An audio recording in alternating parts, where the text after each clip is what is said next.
1528 में मुगल बादशाह बाबर ने अपने कमांडर मीर बाकी को यह ऑर्डर दिया कि वह अयोध्या में स्थित एक राम मंदिर को तोड़कर वहां पर एक मस्जिद बनाए और उस मस्जिद का नाम रखा गया बाबरी मस्जिद। पर उस मस्जिद के बाहर एक राम चबूतरा था जहां पर कुछ हिंदू आकर पूजा किया करते थे। एक तरफ नमाज पढ़ी जाती थी तो दूसरी तरफ शंख बजते थे, भजन किए जाते थे। पर इससे दोनों धर्म के लोग काफ़ी परेशान थे। दोनों धर्म के लोगों के बीच बहुत ज़्यादा दंगे बढ़ते जा रहे थे और 1859 तक ये दंगे इतने ज़्यादा बढ़ चुके थे कि ब्रिटिश सरकार को इस मैटर में इंटरवेंशन करना पड़ा और उन्होंने इस मंदिर एरिया को 2 भागों में डिवाइड कर दिया।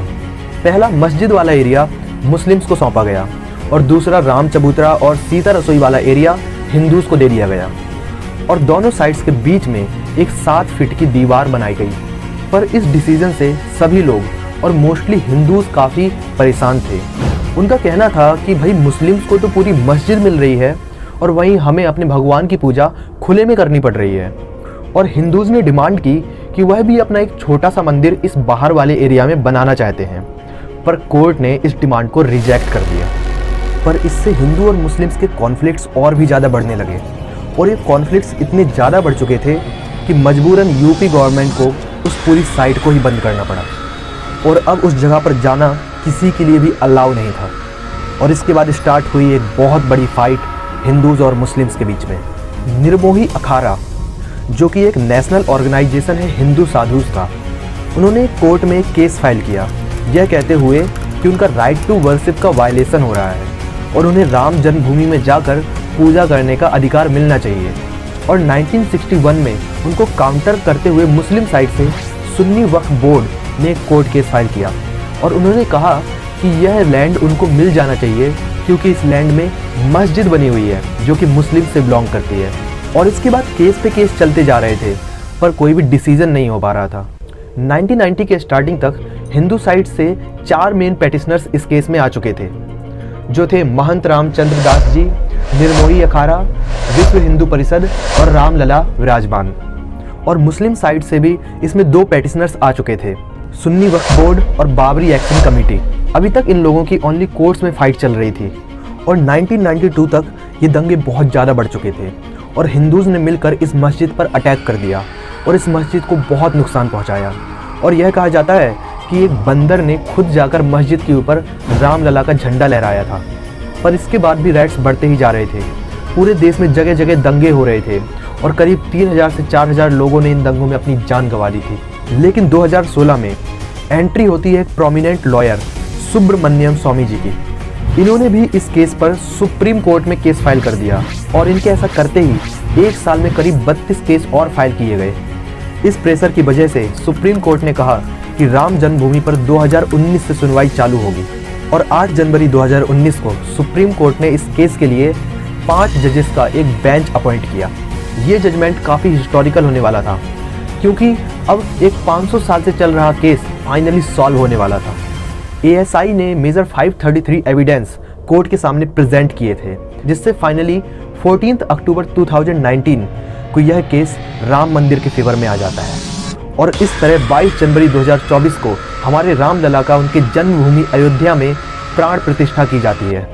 सभी टीवी चैनल्स पे 24 घंटे बस एक ही बात चल रही थी। वक्तों को उस वक्त का इंतजार है जब मंदिर में रामलला की प्राण प्रतिष्ठा की जाएगी। मेरा लघु पुष्पक अब मुझे लक्ष्मण किला लेकर आ चुका है। पाकिस्तान में भी जय श्री राम हो रहा है। He's only drinking coconut water for 11 days. खुद को 18 घंटे खपाया, तब जाकर मोदी ने चलते हैं अयोध्या धर्म नगरी की यात्रा। अब कहीं जाते हैं तो गर्व से बताते हैं मैं अयोध्यावासी हूँ। कितना बदल गया अयोध्या, पूरा चेंज हो गया, पूरा 100% चेंज हो गया। अयोध्या को दुनिया की सुंदरतम नगरी के रूप में स्थापित करेंगे। राम मंदिर को वास्तुशास्त्र के अकॉर्डिंग नागरा स्टाइल में बनाया गया है। मंदिर की ऊंचाई 161 फीट, चौड़ाई 250 फीट और लंबाई 380 फीट है। मंदिर में टोटल 3 फ्लोर्स हैं, जिसमें सभी फ्लोर्स की हाइट 20 फीट है। मंदिर में 44 गेट्स हैं और 392 पिलर्स हैं, जिसमें अलग अलग देवी देवताओं की मूर्तियां कार्व की गई हैं। मंदिर को जगती यानी एक प्लेटफॉर्म पे बनाया गया है। एंट्रेंस के लिए 11 फीट की 32 स्टेयर्स बनाई गई हैं और डिसेबल्ड और बूढ़े लोगों के लिए लिफ्ट की व्यवस्था भी है। एंट्रेंस के अपोजिट साइड है गर्भगृह, जहां पर रामलला की मूर्ति स्थापित की गई है। यहाँ पर श्रद्धालुओं के लिए काफ़ी व्यवस्था की गई है, जैसे locker facility, hospitals, language experts, free train, free रहने की व्यवस्था और फ्री भोजन। अयोध्या में राम मंदिर के अलावा भी काफ़ी डेवलपमेंट किया गया है। करीब 240 करोड़ रुपए लगाकर अयोध्या धाम जंक्शन रेलवे स्टेशन बनाया गया है और यह रेलवे स्टेशन राम मंदिर के डिज़ाइन से इंस्पायर्ड है। इस स्टेशन में नगरा स्टाइल के 2 शिखर लगाए गए हैं और सेंट्रल डोम का टॉप राम भगवान के मुकुट से इंस्पायर्ड है। अयोध्या में एक इंटरनेशनल एयरपोर्ट भी बनाया गया है जिसका डिज़ाइन पूरी तरह से राम मंदिर से इंस्पायर्ड है और इस एयरपोर्ट का नाम महर्षि वाल्मीकि इंटरनेशनल एयरपोर्ट रखा गया है। राम मंदिर से कनेक्टिविटी को बढ़ाने के लिए राम पथ, भक्ति पथ, लक्ष्मण पथ, श्रद्धा पथ, धर्म पथ और ब्रह्म पथ नाम के रोड बनाए जा रहे हैं।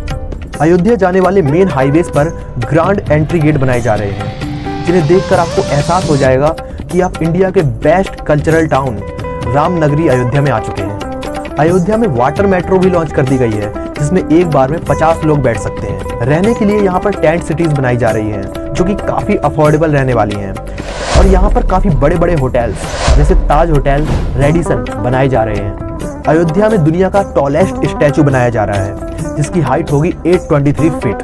अभी दुनिया का सबसे टॉलेस्ट स्टैचू गुजरात का स्टैचू ऑफ यूनिटी है जिसकी हाइट है 790 फीट। बट राम भगवान का ये 823 फीट का स्टैचू इस 790 फीट के स्टैचू का भी रिकॉर्ड तोड़ने वाला है। अयोध्या अगले कुछ सालों में ही इंडिया का बिगेस्ट टूरिस्ट प्लेस और मोस्ट डेवलप्ड टाउन बनने वाला है। पर एक ही आज की वीडियो राम मंदिर के ऊपर, और मैं यहाँ आता हूँ कुछ ऐसे नॉलेजेबल कंटेंट, देश की सिचुएशन और पॉलिटिक्स पर बात करने के लिए। अब आप कमेंट करके बताइए कि क्या होना चाहिए मेरा नेक्स्ट टॉपिक जिस पर मैं आपसे बात कर सकूं। अगर वीडियो पसंद आई हो तो वीडियो को लाइक करना और चैनल को सब्सक्राइब करना और कमेंट करके बताना कि क्या होना चाहिए मेरा नेक्स्ट टॉपिक।